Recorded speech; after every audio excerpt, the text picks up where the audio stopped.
I was very pleased when I was asked to be able to participate this morning. Any opportunity to talk about Darwin is an opportunity that I take immediately. When I tell colleagues and friends that I have a real interest in Charles Darwin, not necessarily the science of Darwin, but the culture that created a person like Darwin, they just kind of look at me and like, what? You know, what? When this congregation was so generous upon my retirement to give Karen and I the funding to go to the Galapagos, it so happened that the people we were with, there were about a dozen of us, all of whom, coincidentally, had been to a Unitarian Universalist church at some point in their lives.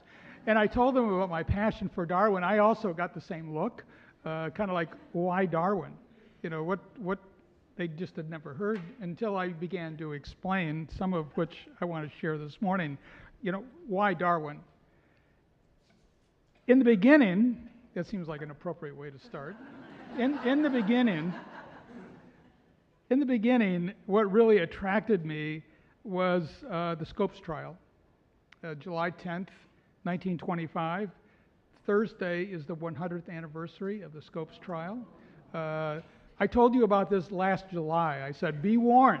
You're going to hear a lot about it. I haven't heard a lot about it yet, but July 10th, this Thursday, was the start of the Scopes trial in Dayton, Tennessee, when John Scopes was on trial for teaching the evolution that Darwin had proposed.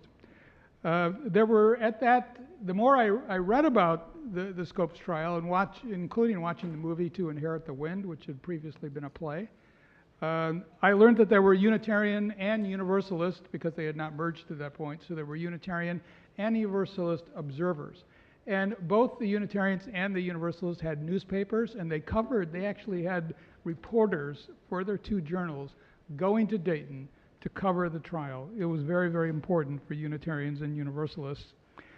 And the more I read about the Scopes trial, it was very clear that there was a religious aspect, a theological aspect, as well as the scientific aspect to everything that Darwin was talking about. And I found that very, very exciting. I found it very revolutionary and very meaningful. So in the late 80s, with this congregation, I started Darwin Sundays. And for at least 2 decades, we had Darwin Sundays. And frankly, I had a greatest time. Because it was just, you know, there seemed to be 3 to 4 new books about Darwin every year, and that continues to be. So there was always so much new information. And one of the things I really enjoyed talking about was, as has already been mentioned, Darwin's connection to Unitarianism, which began with his mother, Susanna Wedgwood, the Wedgwood clan of England, the pottering people.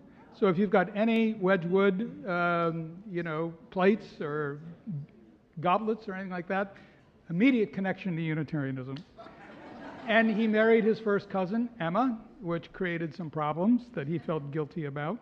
But as was something that was done in the Western world at that time, one of the ways of keeping the wealth within the family was to marry within the family.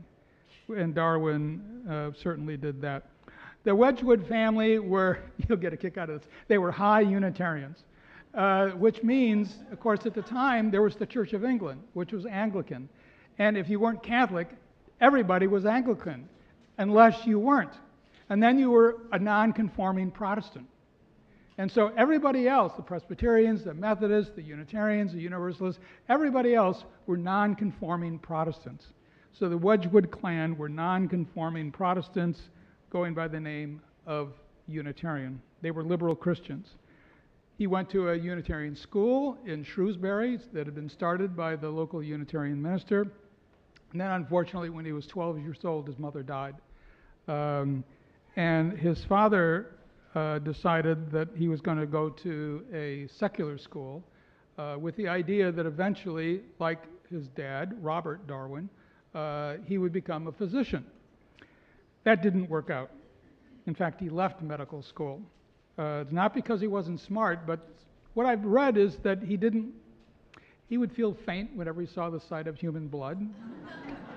Kind of a problem for somebody wanting to be a physician. But he loved natural history. He just loved natural history, which didn't please his father because he went around collecting beetles and, He had a whole pigeon collection, and he had he'd love to go fossil collecting, and he just didn't think, this is going to go nowhere. You really need to do something reputable. So guess what that being reputable meant? He was going to become an Anglican priest. So he went to Christ College. He studied theology. He particularly liked natural history, or what was often referred to as natural theology, which was something Emerson and Thoreau really believed in, that in nature you can find the divine. Sounds good to me. That was his real passion in life. Luckily, he was rescued from ordination in 1831. In 1831, he received an invitation to be the captain's conversationalist on the HMS Beagle. Now, what you may wonder is the role of a captain's conversationalist, the first gentleman, so to speak. Captain Fitzroy, who was the captain of the HMS Beagle, was prone to depression, and his predecessor of the HMS Beagle had actually been depressed and had committed suicide.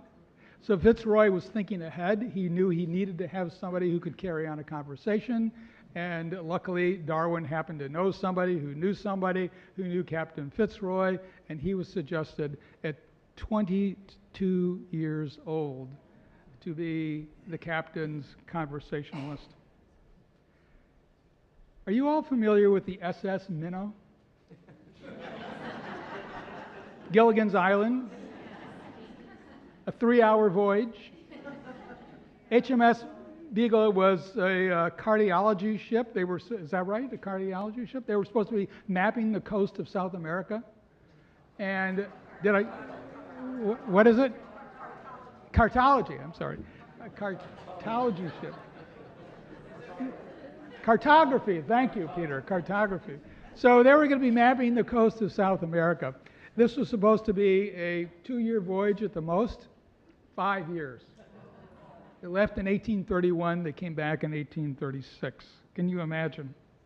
A year after his return, he kept all these notebooks, these little teeny notebooks that he could put in his pocket, and he would go jotting down. I've talked about this ad nauseum, that one of the difficulties he had was he was extremely seasick. He spent most of his time in his bunk, just swaying back, and it just makes me seasick just thinking about it. And so he spent a lot of time on land, roaming around. In fact, when they got to the tip of South America, he just got on a horse and he said, I'll meet you on the other side. So he spent a lot of time taking notes. And after he returned in 1836, in one of his notebooks, he was jotting notes to himself, doodling. And this is a year after he returned, so he was like 27, 28 years old. And in July of 1837, he jotted down this. If I could have the next picture. You can see there, page 36 up in the corner. If I remember right, it's Notebook B, for those of you who want to look it up. This is his tree of life. And you can see up in the corner, it says, I think. And then he's got, and if you do a Google search or a search of whatever kind on Darwin's Tree of Life, you can read ad nauseum about the Tree of Life and exactly what it means. What you've got here is that stem running up and down is a trunk. And then you've got the different branches. And so that stem is our ancestors, or the ancestor of this particular species. And then what you've got coming off of it are the different species, some of which continue on and some of which end. This was 22 years before the publication of his book. 22 years before the publication of his book. I want you to memorize that. Just look at it. And you never know when it comes in handy. The other night I was watching one of my favorite murder mysteries. And one of the reasons I like this murder mystery is you never really see how the person lost their life. They begin with a body. And this body was a curator at a natural history museum in New York City, and they just found her on the floor. And so when they come, they immediately begin to examine the body, right, for any clues. And on her leg is this. And all of the detectives don't know what it is. In fact, they just kind of glance over it. I immediately knew what it was, and I had the urge to pick up the phone and call. You never know. So I can't have that tattooed, but what I do have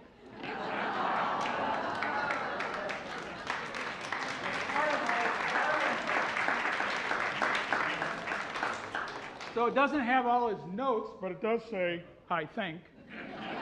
So when I wear this around, I actually got stopped at the rec center wearing this by somebody who turned out to be an anthropologist and said, what do you do for work? And so I, explained to him. And what is crucial about this are three things. One is that he said growth is circular. It's circular.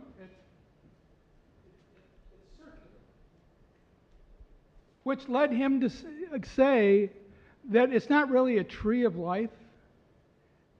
It's more like a coral of life. It spreads. Growth is not linear. In fact, he said later on in another one of his notebooks, it is absurd to talk of one animal being higher than the other. Humility. He was a very humble man. It is absurd to talk about one animal being higher than the other. The other thing he said, the third thing, another trinity, a third thing is a species is the culmination of evolution, not creation. See, up until that point, the church believed, scientists believed, everything is fixed the way it was created. So your dog, your fish, your plants, everything you have that you see that is growing was fixed that way at creation and continues. It has not evolved. And Darwin said, sorry folks, everything you see is the culmination of evolution.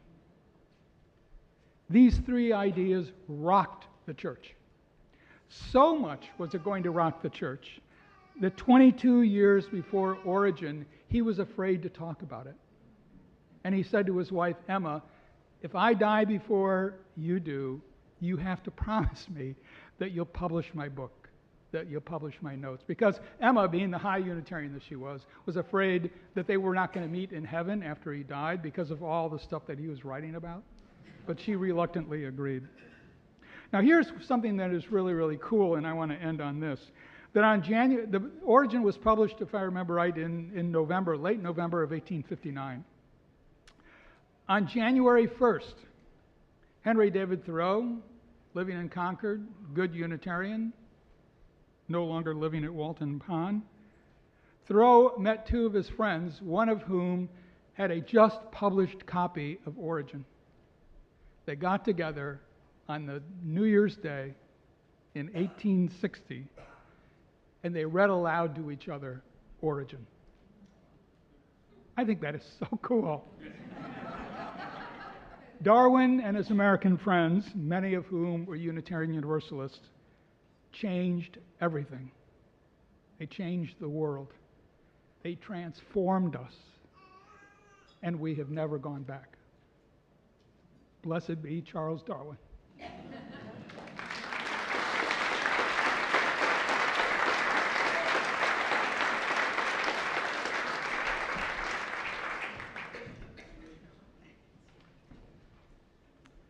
Before I start, is this loud? Can everybody hear me?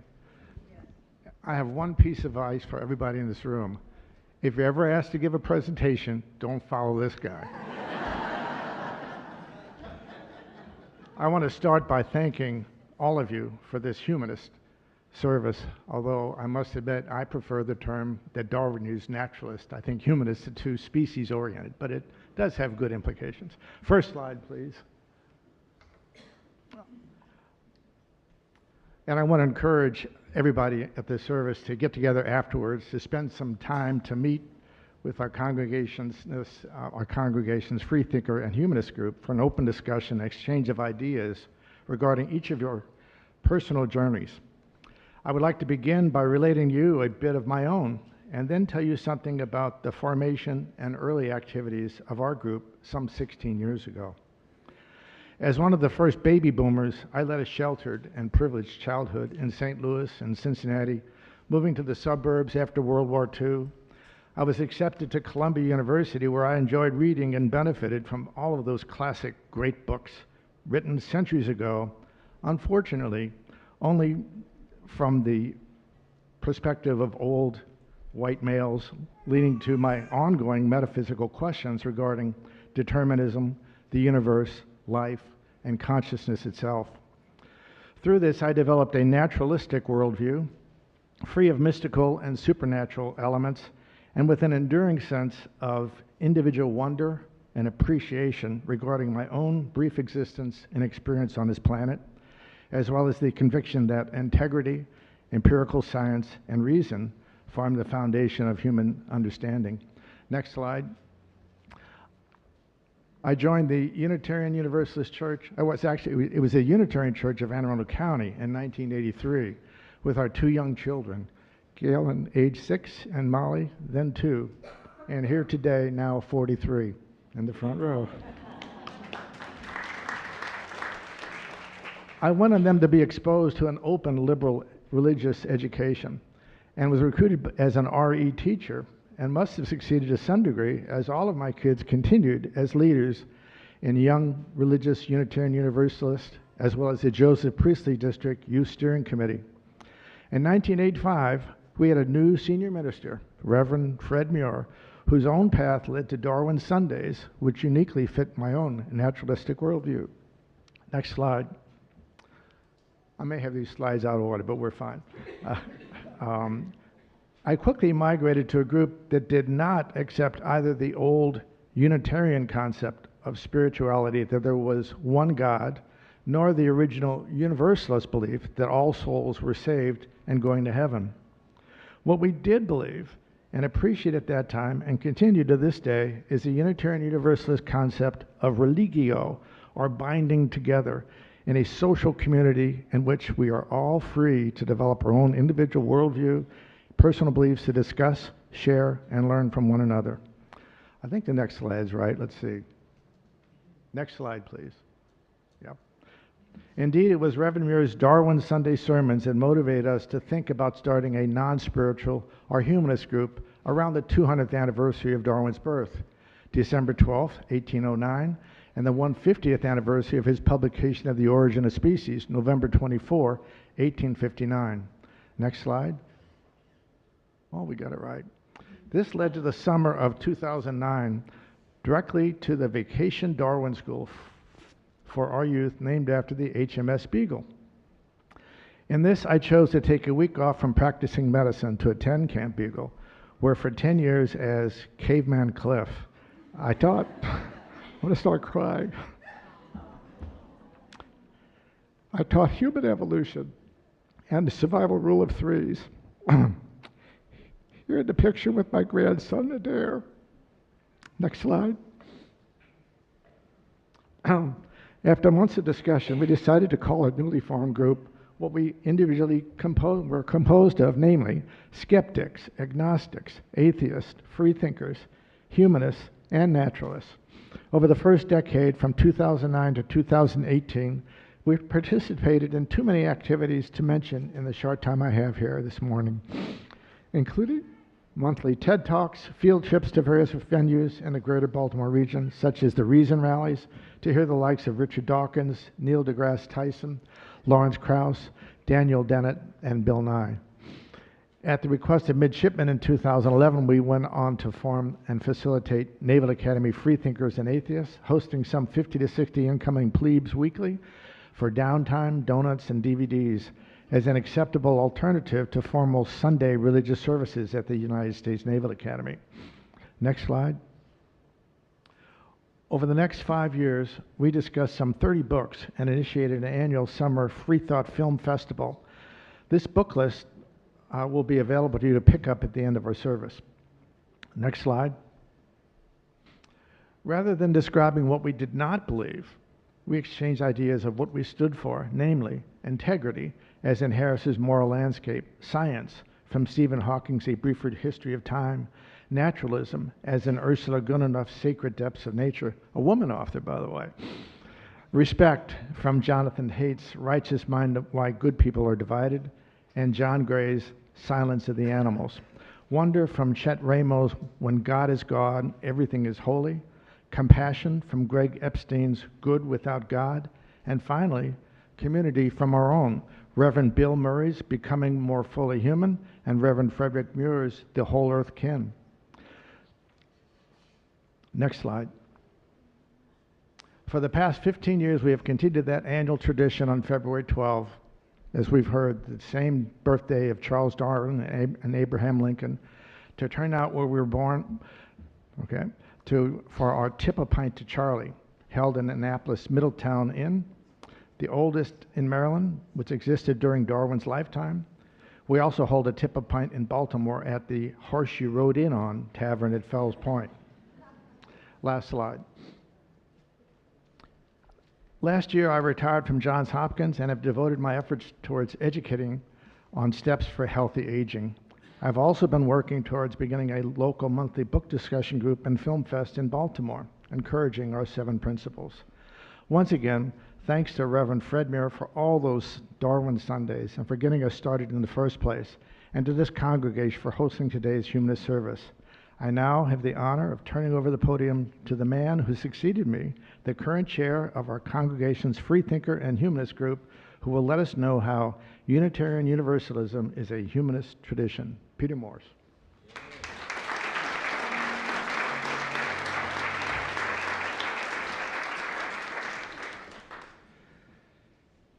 In the beginning, the universe was created. This has made a lot of people very angry and is widely regarded as a bad move.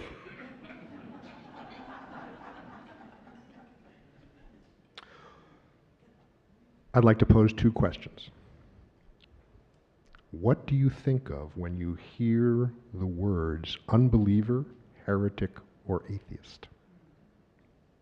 These words carry very specific baggage. To monotheistic cultures, heretics and unbelievers are terrifying and thus persecuted and killed. The unbeliever, just by existing, questions nearly everybody's identity and cultural glue. If I say I'm an unbeliever, then I really am not part of the dominant culture after all. What about skeptic, or naturalist, or freethinker, or humanist? Are these words a little less challenging? Is a non-theist easier to like than an atheist?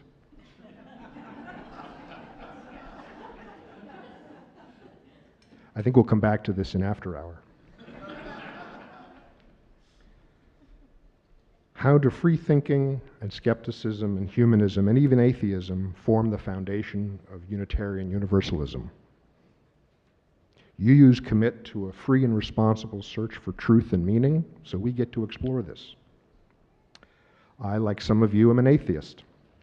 I have never seen any sign of the existence of a God, though thousands are rumored to have existed. I prefer the language of ethics and compassion to the language of faith and love. I just have never seen or felt or smelled the divine. Your mileage, of course, may vary. I, like nearly all of you, am a skeptic. Steven Weinberg observed that the invisible and the non-existent look very much alike. It takes a fair amount of work to tell the difference, and many people don't do that work. Extraordinary claims require extraordinary evidence. And can we please get past having to explain, again, that correlation is not causation? I, like nearly all of you, am a humanist. Humanism, says the American Humanist Association, is a democratic and ethical life stance that affirms that human beings have the right and responsibility to give meaning and shape to their own lives. It stands for building a more humane society through an ethics based on human and other natural values in a spirit of reason and free inquiry through human capabilities. It is not theistic and does not accept supernatural views of reality. We have evolved to be able to know right and wrong and what is right action without any divine guidance. This does not sound all that different from Unitarian Universalism. For UUs assert the inherent worth and dignity of every person, and we seek justice, equity, and compassion. I, like some of you, am a naturalist. We are just an advanced breed of monkeys on a rocky planet of a very average star. But we can understand the universe, and that is what makes us something very special. We're part of our biosphere just like all the other species, not separate and not destined to remain dominant for very long. And so we UUs acknowledge and celebrate the interdependent web of existence. To me, part of being a grown-up is being comfortable with our collective insignificance as well as our potential to understand everything. Think of some of the people we remember as the builders of Unitarian Universalism. Freethinkers, all, one way or another. Joseph Priestley, Theodore Parker, Ralph Waldo Emerson, William Ellery Channing, Fred Muir.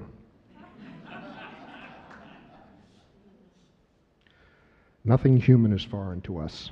We are the LGBTQ+ community.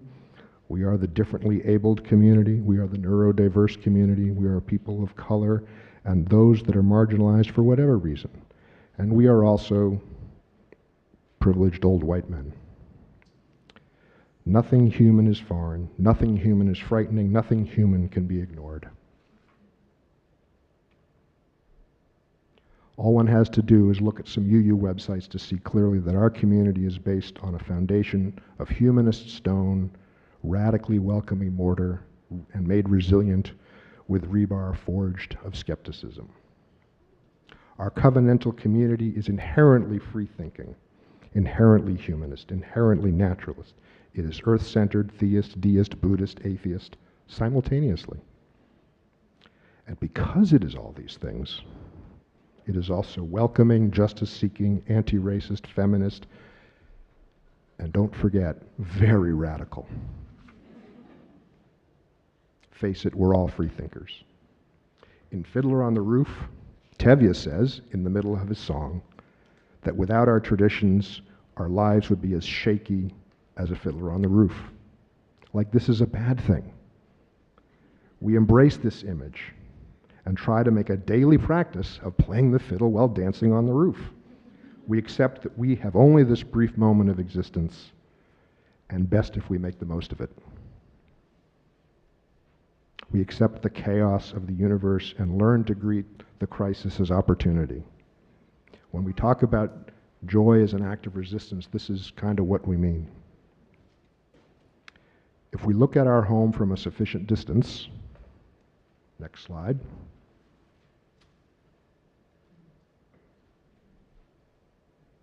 it is self-evident that this tiny speck of light in the darkness is our family portrait.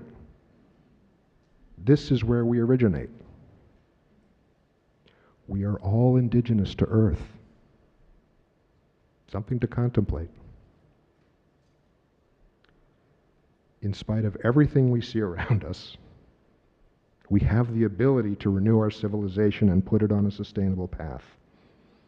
We just have to look up from ourselves, our families, and even our immediate communities and see a planetary biosphere and build a planetary society that sees the worth and dignity of all persons. We share many ideas, many perspectives, many frames of reference. Freethinkers say doubt and curiosity. UUs say love and justice. Buddhists say compassion and mindfulness. Darwin says adaptability and probability. Humanists say empiricism and reason. If we survive, it will be because of all of these things together. In the words of the great humanist writer, Douglas Adams, don't panic.